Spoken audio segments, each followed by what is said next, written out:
Guys, welcome back to AppIQ. Here I'm Andrew, and in this video I'm going to show you how to change the location or the save location for your screen recordings.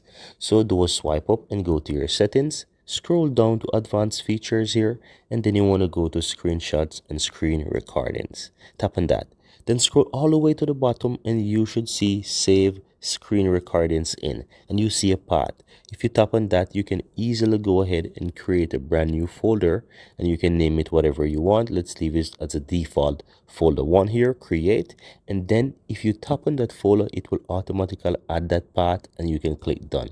Now if you look to my new path, it is now added to the folder 1. If you want to change this back, you can always go ahead and tap on it and just select screen recording to go back to that path and click done.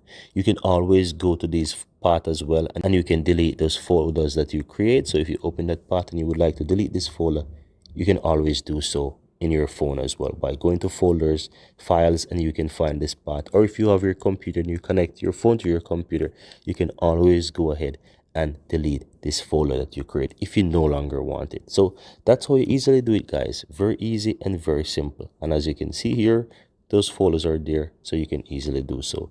Thank you guys for watching, and see you next time.